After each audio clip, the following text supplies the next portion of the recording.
waxaan u gudbayaa malafka shaqadaadii amniga ee NISA haddii aad ogolaato oo ay ka buuxaan dhacdooyin waaweyn oo dadka Soomaaliyeed ay siyaabo kala duwan aragtiyo uga haystaan hay'ad xogteedu kooban tahay macluumaadkeedu aad iyo aad dadka Soomaaliyeed xog badan uga hayn waxaan diyaar u nahay malafka inaan furno soo dhow mardan wareyska ogolaado waana ogolaado su'aalaha waxaan u gudbayaa malafka amniga iyo NISA fahad ka shaqeysay NISA inta tagin ka hor hay'ad amni mise baratay aqoonteeda ma baranin waxbarashadeeda aniga amni kama mid ahayn hay'ad amnina kama soo shaqeynin labadaba maya hay'adda NISA hay'adda sirdoonka iyo nabad sugidda qaranka Soomaaliyeed waa hay'ad xasaasiya oo macluumaadka dalka kuwa ugu waaweyn hadaysan ahayn tan koobaad adigoo aan wariye soo ahaa siyaasadda muddo kooban ka shaqeynayay hay'ad amni oo u baahan macluumaad sirdoon iyo xogaha la xiriira sidee madaxweyne farmaajo kuugu aaminay waxaan u maleynayaa inaa u baahan tahay inaa fahamtid hay'adaha sirdoonka dadka madaxda ka noqda dunida oo dhan background-kooda adduunka oo dhan way ka dhacdaa ma aha 90% waxa madax ka noqda dad background-kooda siyaasad ka yimid waxaana lagu doortaa laba arrimood khibradiisa siyaasadda dalka taariikhda dalka aqoonta uu leeyahay iyo kalsoonida madaxweynaha uu ku qabo marka wax oo bidca ku ah Soomaaliya ma aha adduunyada badankeed waxa loo dhiibaa dad ama diblomaasiyadda ka yimid ama siyaasadda ka yimid ama military ka yimid marka wax cusub ma aha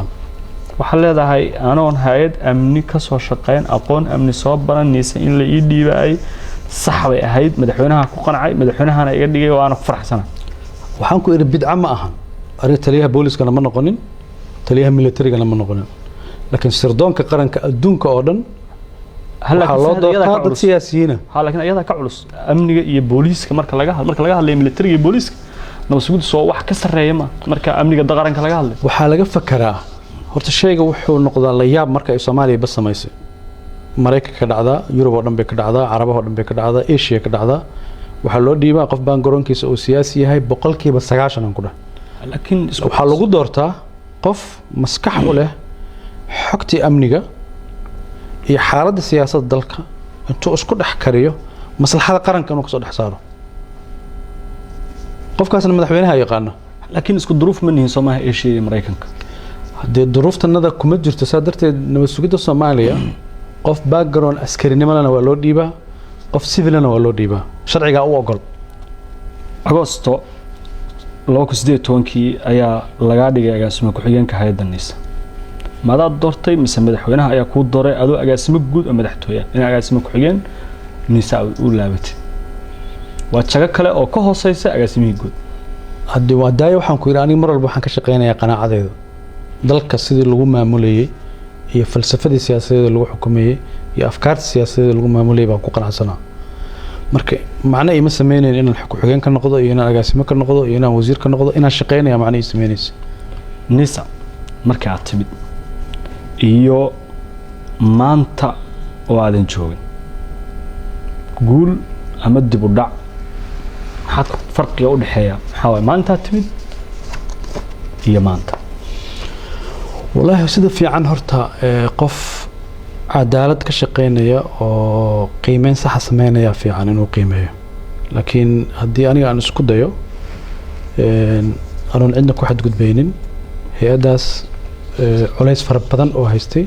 xaalada ay ku jirtay oo dib dhac u keenayay dhibaatooyin fara badan oo khaldanayd waxaan aaminsanahay inaan wax badan oo wanaagsan u sameeyay wax badan aan u hagaajiyay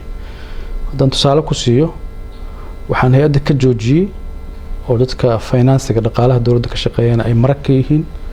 wax allaala waxa dhaqaale ajnabi ka imaanaya waa jaray waxaana ku shaqeynayay falsafad ah haddii la rabo sirdoon madax bannaan oo dalku leeyahay waa inuu xoolo dalka leeyahay oo ku shaqeeyaa sidaa darteed projectiyadii mashaariicdii aan cid kale maalgashigeeda nagala dhexeeyo dhan waa joojiyay anuu rabay askariga Soomaaliyeed ama sargaalka Soomaaliyeed nabad sugidda ka tirsan shaqada uu qabanayo inay ku jaango'naato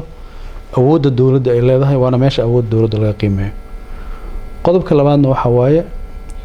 waxaan hay-adda ka saaray wax allaale iyo wixii faragelin ajnabi ahaa oo ku dhex jiray oo si xad dhaaf ugu dhex jiray oo si haddaan hadda ka sheekeeyo laga nexi karo ku dhex jiray ilaa aan gaaray in xafiisyada qaar yacni lagu dhex arki jiray qof ajnabi oo fadhiyo waxaana gaarsiinay xarumaha hay-adda oo dhan inuusan qof ajnabi imaan karin isagoon ballan lahayn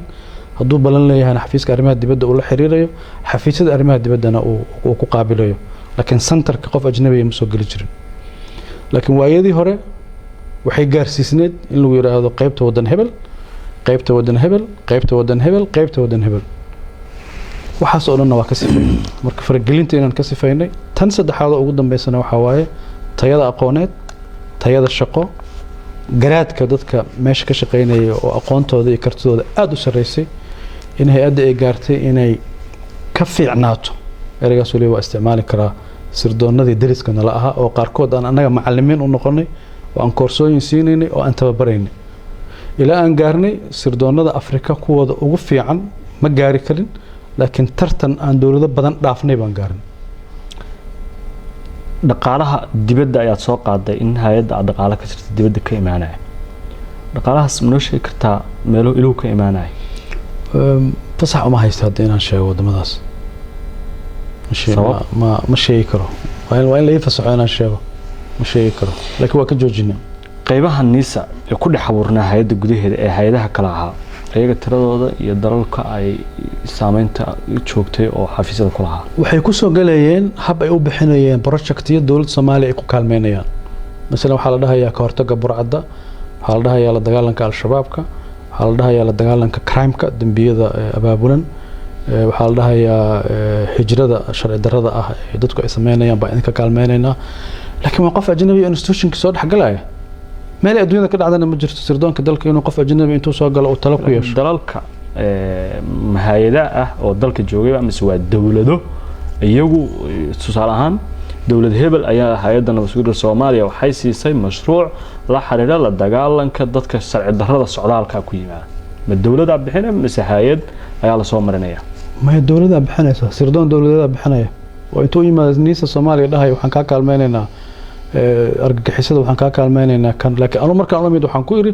wax allaalay wixii dhaqaale aad siinayseen markaan u baahan naga idin sheegay iska haysto si laakiin diblomaasiyo edabsan inta qofka sargaalka ah haduuba ajnabi mishaar ka qaadanayo aqeedadiisa siyaasiga iyo aqeedadiisa wadaniyada ay dhaawac soo gaaraan fahad intii aad joogtay niisa inta aad sheegtay hadii aad ka qabatay dhinac kale waxaad ogolaatay sida dad badan kugu eedeeyaan ama siyaasiyiin kala duwan sheegaan in hay'adan ay noqoto hay'ad ay leedahay dawladda Qatar oo iyadoo dhaqaalaha mashaariicaha ay joojisay laga qaadan jiray ay dawladda Qatar bixiso eedeynta maxaa uga jawaabsaa walaalow يعني في نظرية مركان آمن سنة هاي إن دقالة أجنبية هي أثر دون لقى إلاليو ما إيسا محي هذا الدولة ده هسكم بدأ إن نقول هذا تصالي يربان كسينايا تذكر أن مرقاتي إكيهين هي أدى وحن كسميني اسميال وذواوين أو وذا عصب كل بجت كدولة سوماليا لقى بحيه حل شيرين أو دولة أجنبية لقى ما بحين اسميال وذواوين وأدي أدو عجيب بدن بان لقى دس كل جيت رسيت كبجت كدولة سوماليا وزارة المالية ده بحنيس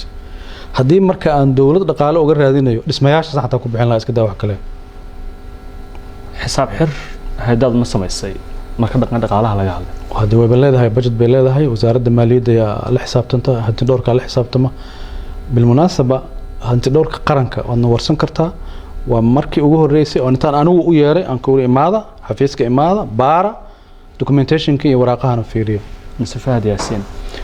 waxa jirta hadal aad iyo aad u soo baxay 45 sano ee xukunka ee nabadii nolol u joogay madaxweyne Farmaajo dalka hogaaminaya adna taliyaan nabadgelyada inta ugu badneyd aad ahayd si weyn u soo shaabaxay waxyaabo badan laga sameeyay isku milanka al-shabaab iyo niisa waxa la tiirinayaa adiga shakhsi ahaantaada Fahad in isku milankaas aad qayb weyn ka qaadatay hay'adana badankeed loo bedelay inay yihiin dad ka tirsan aan maanta la kala garan karin qofka niisa iyo qofka shabaab maxaa uga jawaabayay inta laba jawaabood waaye horta markooda wax aad loogu qoslo aadna looga naxo mustawa hooseeya waaye dadka Soomaalida in dad siyaasiyiin hadalkaas dhahay way jiraan marqaatiga ugu fiican waa xaqiiqada waa dhabta hay-addaas intii aan joogay dadka Soomaaliyeed ee Muqdisho jooga adugu warso dilalkii shirqoolka hoos buu u dhacay almost waa tirtirnay dadkii bastooladaha magaalada Muqdisho lagu dili jiray oo shaqo weyn ka qabanay oo degmooyinka gaarsiinay 3 mitir walbaba askari dharcada oo bastoolad wata oo amniga ilaalinaya 3 mitir baan gaarsiinay magaalada Muqdisho waxaa hoos u dhacay maaha waxaa tirtirmay in qof bastoolad loola baxo lagu dilo waadna garan kartaa xamar heerkay gaarsiisneed waxaa hoos u dhacay qaraxyadii waxaa hoos u dhacay dilalkii qorshaysnaa waxaan gaarsiinay dadka magaalada Muqdisho xildhibaanada iyo siyaasiyiintu inay xaafadaha qaarkood intay sii fogaadaan ay xaafado kale ay ku noolaadaan 2018 amniga magaalada Muqdisho ma soo fiicnaaday mise waa sii halaabay dadka shacabka Soomaaliyeed warso marka ereyga isku milanka ma aqaano wax laga wado hataa yani macnaha uu sameeyay aniga ma garanayo laakiin hay'adda sirdoonka Soomaaliyeed awood ma u yeelatay inay xogta al-shabaab hesho awood ma u yeelatay inay shabaab intay dadka ka shaqeeya oo xogta u keeni kara inay intay dhex gasho xog qaranka anfacaya ka soo hesho laakiin haddii aanu annaga isku milanay amniga magaalada Muqdisho sida u wanaagsanaado uma wanaagsanaadeen adiga fahad al-shabaab xiriir toos ah la leedahay lagu weedaya oo leeyahay magaca kuugu baxay ee la kunyada lagu raaciyo ama la qabka ama Abu Amaar magaca Abu Amaar horta waxa bixiyay dawlad ajnabi ah oo dhibsanaysa Soomaaliya horumarkay gaartay waxayna u soo dhiibtay dad ayaga u shaqeeya oo magacaas faafiyay dawladdaas wata mar hore magaceeda hadina sheego laakiin Abu Amaar hadda aniga kula hadlay ceeb ma arko Amaar wiilkayga la dhahaa Abu Amaarna waa magac ceebna ma ahan khaladna ma ahan adigoo wiilkaaga curadka hadii lagu magac daro khalad ma arko laakiin waa magac la rabo in si kala loo dhigo laakiin aniga ceeb ma arko Abu Amaar aniga Abu Amaar baa maxaa khalad ku jira ma jiro wiilkayga la dhahaa Amaar ma jiro ayaad leedahay xiriir ama wada shaqayn nooca doonta ugu yar ama isku milan oo u dhaxeeya al-shabaab iyo nisa fiiri waxa la fiiriyaa qofkaanu waxa uu qabtay ma al-shabaab ay u adeegeen waxa ay siisaa ficilkaas oo dhacay baa saas ahaa laakiin magaalada Muqdisho amnigeeda dawladda Soomaaliyeed ee xilligaas maamuleysay ma hagaajisay way hagaajisay ma hormarisay way hormarisay dadka erayga faafinaya waa dad dhibsanaya awoodda aanu ku dhaxyeelanay al-shabaab dhexdiisa xogta inaan ka heli karno فهد ياسين وكاغا مهد علينا ورئيسك مر كله marar badan Twitter-ka hay'adda NISA waxa lagu baahiyay macluumaad la xiriira waxa ka dhex jira kooxda alla dagaalamsan ee dawladda Soomaaliya ka soo horjeeda kadayr waxa ay lahayd isku milan baa idin ka dhaxeeya warkaas waxa uu ahaa war caadi oo dhacdo saxaafadda loogu talagalay tusaalahaan inay baahiso khilaaf ka dhex jira kooxda gudaheeda maxaa Twitter-ka NISA loogu baahiyay yaa way saxaafadda ku dhacday inay qorto xamar joogto maba awoodaan be they can't saxaafadda Soomaalidu waxay awoodaa inay ka hadasho waxa gudaha ka dhex jira kooxda intay ka ogaan karto xuduud bay leeyihiin waxa jira oo ku faraxsanahay su'aasha inay weydiisay adduunyada oo dhan hay'adaha amniga ka shaqeeya xogta argagixisada iyada adduunyada la wadaagto qaarna saxaafadda si liiga u siisaa qaarna ayadaa sheegta idinka maxay wax ka faa'iideysan warkii al-shabaab inaad ku baahisaan Twitter-ka dawladda Twitter-ka kala noqotaan ayagu Twitter-ka NISA ay leedahay waa Twitter loo sameeyay in shacabka Soomaaliyeed xog amni ay ku helaan waxaaba loo furay dadka in loogu warbixiyo marka warbixinta xasaasiga oo aysan warbaahinta Soomaalida awood u lahayn inay sheegaan annaga xaq u leenahay sheegno Twitter-ka dhanba waxa loo furay in ummadda lagu hadlo fariinta warkiinu gudbinayay ee gudaha kooxda gaaraya maxay macnaha ka leeyahay waxa waaye labo horta inaan u sheegno inaan xogtooda ogna labo inaan ummadda Soomaaliyeed oo la cabsi galay inaan u sheegno wuxuu inaysan wax weyn oo laga cabsadaba ahayn labadaas qodob ugu muhiimsanaa mararka qaarna waxaan u sameeynay khatar amni oo dalka ku soo socotay baan si sophisticated ah oo xirfadaysan baan u sheegaynay markaan xogtaas ay liigarowdana dadkii mu'aamarada ka shaqeynay oo dhan waa kala carar jireen marar badanna way dhacday waxaan rabaa intii hay-addan aad joogtay waxaa dhacay khilaaf siyaasi ah khilaafka siyaasiga wuxuu ku saabsanaa kiiska Jubbaland Fahad waxa uu ahaa buddigaha dawladda iyo dawlad goboleedka Jubbaland ee arinta u dhaxaysa qofka dawladda Soomaaliya metelay ee wada hadalka kula jiray maamulka Jubbaland xilligii 2018 ilaa 2019 sax ma tahay sida taa ii weydiiso kala waay aniga dawladda mas'uuliyiinteedan kamid ahaa marka dhacdo kasto dawladda Soomaaliya khusayso qaar kamid ah qayb waa ka noqon karaa okay marka Jubbaland teeda inaan qayb ka noqdo de shaqadeeda laga yaabaa inay sabab 2018 saan xogta ku hayo waxaa jiray kulan dhex maray adiga oo Fahad oo ka socda dawladda federaalka ee Soomaaliya gaar ahaan taliyihii nabad sugidda ahaa ama metelay madaxweynaha qaranka Axmed Madoobe oo ah madaxweynaha dawlad goboleedka Jubbaland iyo madaxda ugu sareeya laamaha amniga ee Kenya mid kamid ah kulankaas inuu ka dhacay Nairobi looga wada hadlay inaad Kenya ka dalbateen ka dawlad federaal ahaan arinta Jubbaland ee gudaha ah inay faragelinta ka dayso ay kala shaqeyso sidii Axmed Madoobe idinku oo khilaaf xiliga idin dhaxeeyay aad isku fahmi lahaydeen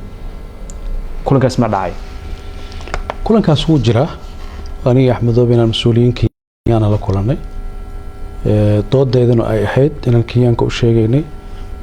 Soomaaliya arrimaheeda faraha ka qaada arinta Jubbaland faraha kala baxa faragelinta Soomaaliya faraha kala baxa wixii aad Soomaaliya uga baahan tihiin xamar la soo xiriira dawladda dhexe kala soo xiriira Axmed Madoobe oo fadhiyana u sheegay waliba hatta waxaan gaaray inaan ku iraahdo iyadoo mas'uuliyiin Kenya fadhiyaan Axmed Madoobe u sheega madaxweynaha ugu farmaajo waaye ma aha madaxweynaha Kenya احترامك iyo qadarinta iyo saaxiibtinimada uu muujinayo dawladda Kenya waxa ka mudnay dawladda Soomaaliya inuu muujiyo markaas dawladda Kenya inaad kala hadashaan Axmed Madoobe madaxweyne farmaajo ha ixtiraamo inta uu ixtiraami lahaa madaxweyne Uhuru Kenyatta message-ka noocaasa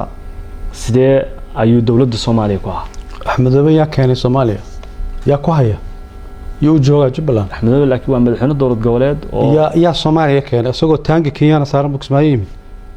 هلا حاول ليس إنه يهينين دور شكو يمين هلا كوال واحد لقوا حريني عيدن كأم سومي كم ده هينكي هذا الشكوين كمكتب وإسليليهم هذي الإسراع راعينا وإسراع راعينا هذي لك الجرنا ولا كلا جريا أحمد مذوبي سيدي سبا ومشروع أجنبي هو لوجو بيري صوماليا صوماليا أنا كنول هذا سكلا كوجوديو أحمد مذوبي وكنسر سياسة الصومالية كجرا maalinta uu siyaasadda Soomaaliya meel uga baxo maalintaasina Soomaaliya hagaagisa Axmed Madoobe waa madaxweynaha dawlad goboleedka Jubbaland waxaana uu kamid yahay madaxda ugu xukunka dheer ee joogtay dawlad goboleedyada mana aha annagu ma hayno halka aad ugu yeertay kansar inuu kansar ku yahay siyaasadda Soomaaliya 2018 kulankaas waxaan ogaanay xogta sida aad u sheegay si kale inay ahayd oo ah inaad ka wada hadasheen Kenya Axmed Madoobe inuu madaxweynaha dawlad goboleedka sii ahaado teeramka u bilaabanaya Agoosto 2019 idinkana uu idin fulinayo mashruuciina ku wajahan idinka markaa leeyahay dawladda federaalka ayaa ula jeedaa idin fulinayo mashruuciina ku wajahan 2021 doorashada inuu xildhibaanada idinka saacido sidana ku soo heshiiseen ma kulanka heshiisku ma dhamaanin khilaaf ku dhamaaday annagoo isfahminaan soo kala tagnay haddii aad dib u xusan tahay taariikhda diyaaradii Muqdisho markaan imaaday oo elboor ka soo degay intii hawada aan soo saarnaa waa xiriir Kenya u jirta Soomaaliya marka sidee xiriirka ugu jirta hadaan ku soo heshiinay Kenya annagoo iskhilaafna soo kala tagnay Kenya marka aad la kulantay inay ka codsatay in ay ka tanaasushaan dacwadda badda si ay iyana malafka Jubbaland ku wareejiyo masaxada siyaabo kala duwan kulankaas siyaabo kala duwan marraba kulankaas inaan ku soo qaado laakiin dawladda Kenya inay arinta badda rabtay in laga laabto arinta badda ay dawladda Soomaaliya ku pressure gareysay is not secret dadka dhan baa wada og in dawladda Soomaaliya u dhibaatooday kiiskaasna qof kasta oo Soomaaliya og waana sababta Axmed Madoobe Jubbaland loogu hayo dan Soomaaliya loogu ma hayo haddana uma joogo dan Soomaaliyeed waa eedayn weyn Fahad eedaynta Axmed Madoobe anana Axmed Madoobe haddana lama joogo ee aad ugu yeertay inuu kansar ku yahay siyaasadda Soomaaliya intii aad joogteen wax yar baan ku sheegayaa ma jeceshahay inaad barato quraanka kariimka ah iyo culumta shariicada ugu kaalay markaska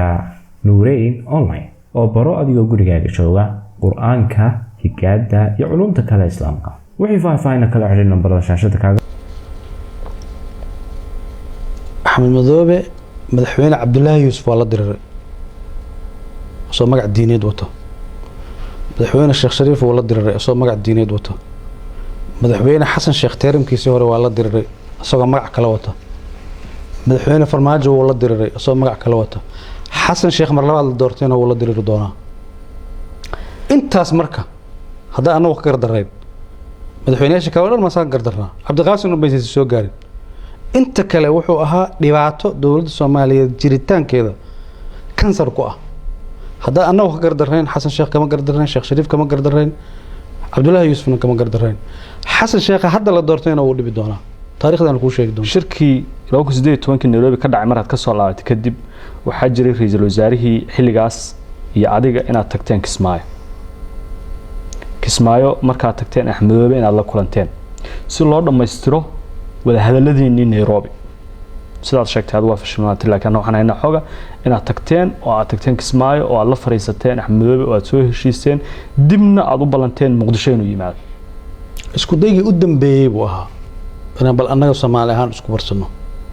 waa run ra'iisul wasaare xasan ali khayraad tagay aniga wafdigiisaan ka mid ahaa 3 maalmood iyo 4 maalmood baan joognay markaan ka soo laabanay ka bacdi xamar baa isagana yimid wada hadalkiina wax macnaa ma dhalin wax miraa ma dhalin marka uu xamar yimid oo aad weydeen dantii aad lahaydeen waxaan maqalnay inaad isku daydeen inaad qabataan oo xirtaan madaxweynaha Jubbaland martiba uu noo ahay qof marti ku ama xirisa halka wasku xasan Axmed Madoobe u martiyay أنا مرتي أمي وحر لها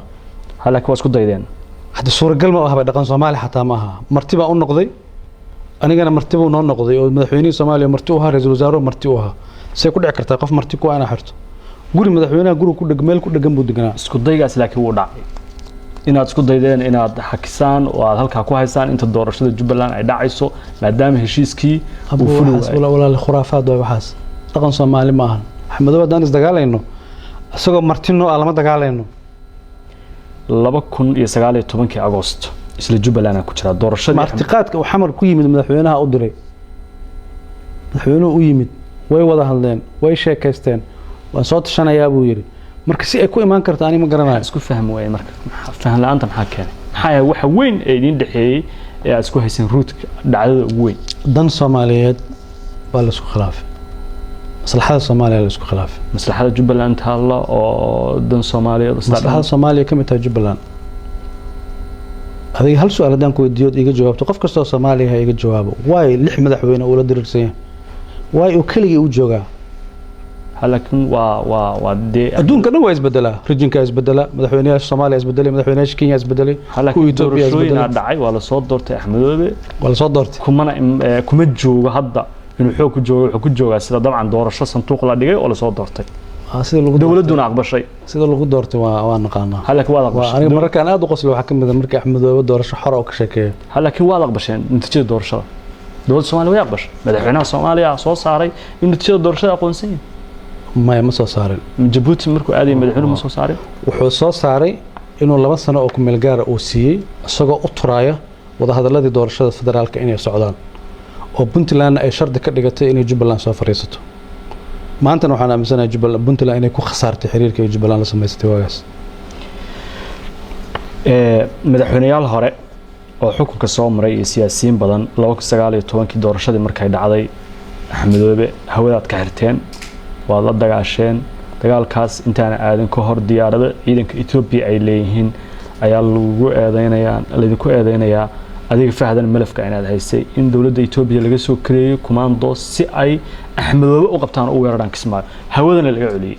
Axmed Madoobe eedayntaas oo ay shirqool adoonaysa in adishaan ayuu marar badan sheegay maantay waa markii ugu horeysay aan fursad u helay su'aasha inaan ku weydiiyo ma saxba inaad ka shaqeysaan shirqool Axmed Madoobe lagu dilay oo dawlad kale oo Ethiopiana oo Soomaaliya ka madax banaan oo waxba ka gelin oo soo adeegsataan fiiri caalam al-mu'amaraat وهي واحد شيء أنا واحد في عنا كشكل إنه سياسة عالم المؤامرات مركب وإيماجينيشن واسك قياس صادق دونته قف اسك وريري أو كل جزء الشيء كيسني واحد كل شيء كيسن كره مركب واحد أشياء أنا واحد فهمني معهن ريع العروس نوايبه مركب الدولة الصومالية نساء مشقيس institution qaran soo ama shaqeeyo kala aragti duwanaanshaha waa mawduuc laakiin ereyada ay isticmaalaysid ereyo dowladnimo iyo qarannimo iyo dib u dhis iyo dal iyo saa loogama shaqeeyo waxba kama jiraan inaad arrintaas ku daydeen hadda fakirkaas ma imaan karaba aragti siyaasadeed waa gooni loolan siyaasadeed waa gooni laakiin sidaas mu'aamarada loo alifayo adduunyadana uma shaqeysaba laakiin fahad madaxweynayaal hore iyo dad salsale iyo Axmed Madoobe oo ah sheegan uu dhibana yahay ayaa sheegay war sahlan ma cidda la eedeynayna waa fahad asaga raba inuu cadeyn keeno hadda asaga raba inuu cadeyn sheego dowladda Itoobiya kismaayo joogaan marna kalamin waa isku dayeen inay airport-ka tagaan oo ay diyaaradaha soo dhaweeyaan maalintaas dhaqaaqaas waa jiray fiiri xiriirka Itoobiya iyo Axmed Madoobe kala dhaxay taariikh dheer waay taas adiga la raba inaad baartid ciidamada Itoobiya waa joogaan ciidamada Kenya waa joogaan it's not secret Axmed Madoobe isku dayeen sidii roobo inaad soo xirtaan waay maxaa soo xireenaa madaxweyne meel joogo maamul haystee laakiin sida maamulkiisa adiga hadda dhaliilaya oo leh waa kansar oo ma aqoon hadda asaaliib siyaasiya kula macaamilayna asaaliib military say lagu macaamala say ku imaanay oo madaxweyne meel la doorto fadhiya ama wada sax lagu doorto ama wada khaldan lagu doortay uu fadhiya Axmed Madoobe dantiina markii siyaasiga ka weydeen 2020 dib idin dhiso in dagaal adag oo la fijabisa oo ilaa diyaaradaha in laga xiro in la go'doomiyo in diyaaradaha hawada ku jirta laga saaro raadaarka ilaa heerka la gaarteen masaalixda arinta diyaaradaha waxay khuseysay diyaarada ajnabi ah baa dalka si sharci darro ku soo galay adigana marqaati baa ka tahay Soomaaliya marqaati ka tahay diyaarada sharci darro baa dalka imaanay kuwaas keenay in diyaaradaha la xiro laakiin deegaan dhan laakiin Axmed Madoobe markuu rabo waa baxay markuu rabana waa imaanay cidda dhibaatada la kulmayso dad Soomaaliyeed aad go'doomiseen annaga hadafkeena wuxuu ahaa diyaaradaha ajnabiga ee sharci darrada dalka ku imaanaya in laga mamnuuco miyaad celiseen waa celina waa joojinay qaar badan aan joojinay diyaarad uu ku yimid aadan bare ducaale ayaa jirtay maalinta caleemasaarka Axmed Madoobe hawada Soomaaliya soo gashay kana timid dalka Kenya diyaaradaas si nabad ay ku degtay si nabadana ay ku baxday habka ay ku yimaadeen iyo habkii loo celinayay baa kala duwanaa waxay ku yimaadaan habay ka dhigayeen inay ciidamo amisom yihiin waji kale ku imaanayeen ana qabatayntii diyaaradeed ee Jubbaland saaray inay sax ahayd baamsintahay waxna mogtahay waa sax waxna waa khalad oo mowduuc kale laakiin waxaan ka hadlayaa go'aanka waxa dhaliyay waxay ahayd hawadii Soomaaliya oo dal shisheeye si sharci darro ku soo galay Axmed Madoobe dagaalkiisa su'aasha ugu dambaysa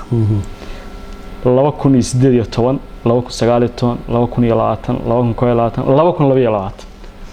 maalinta 15 May howlka ayuu ka campaign gareeyay waan idinka guuleystay isagoo oo madaxweyne Jubbaland waa jooga Fahad iyo Farmaajo iyo nabada nolol xukunkooda ka digeen wuu idinka guuleystay soo wada sabarmalan maxay dhib leedahay anaga mabaadiida inay waxaan aaminsanayn baan ku shaqeyneen oo aniga hadda kule waa kansar laakiin waa idinka guuleystay hadda siyaasadda Soomaaliya in laga badiyo ceeb ma aha khaladna ma aha doorashada mar baa gashaa wad guuleysan mar kale aad gali ma guuleysanaysid waa natural adduunka oo dhan bay ka dhacdaa waa mahadsan tahay Fahad Yaasiin waxaan galaynaa markan kiis kale oo xasaasi ah oo isla hay'adda NISA shaqadeeda ku saabsan waana kiiska sargaalad Ikraam Tahliil waxaan doonayaa inaan furo kiiskaas oo muhiim oo dadka Soomaaliyeed oo dhan ay eegayaan adiga Fahadana aad u tahay buddiga hay'adda NISA maadaama aad soo xukuntay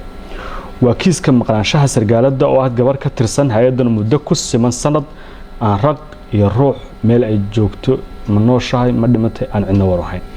ehelkeedana kurbo weyn ku haysa iyo dadka Soomaaliyeed siyaabo kala duwan saameyn ugu leh kiiskan ayaan rabaa inaan furo waxa la aaminsan yahay in xogtiisa oo dhan aad hayso ma iga aqbalaysaa inaan ku weydiiyo adna iga jawaabto sida saxda ah ee aad macluumaadkiisa uga haysid soo dhaw